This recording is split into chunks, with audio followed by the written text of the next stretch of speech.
This Christmas season, 8 million real Christmas trees are going to be sold in the UK. The idea was first introduced in 1800 by Queen Charlotte, wife of George III.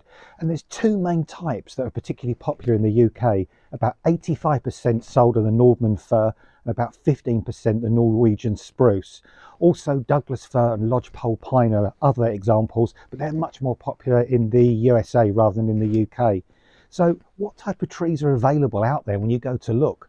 Well, firstly, you can buy a pre-cut tree. Sometimes you see them wrapped up in the white netting, or you can go to a Christmas tree farm, which is absolutely fantastic because then you can pick your tree there and then, knowing it's super fresh and it's going to get you all the way through Christmas into the new year.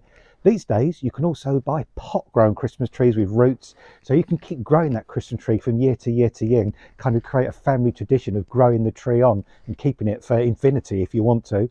But also, you can buy artificial Christmas trees, not so fantastic for the environment, but obviously they last year after year after year and you don't have the needle drop to deal with as well.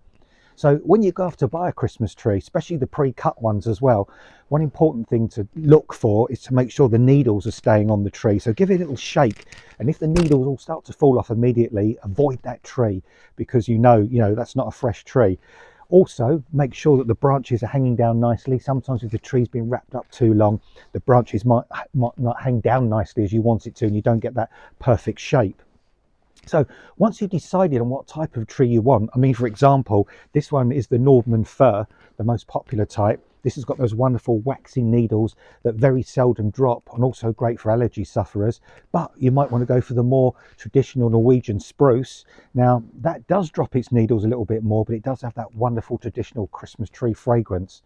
But once you get your Christmas tree home, what do you need to do with it? Well, if you don't need it straight away, just leave it outside in the cold and wet. It'll really enjoy just being left outside.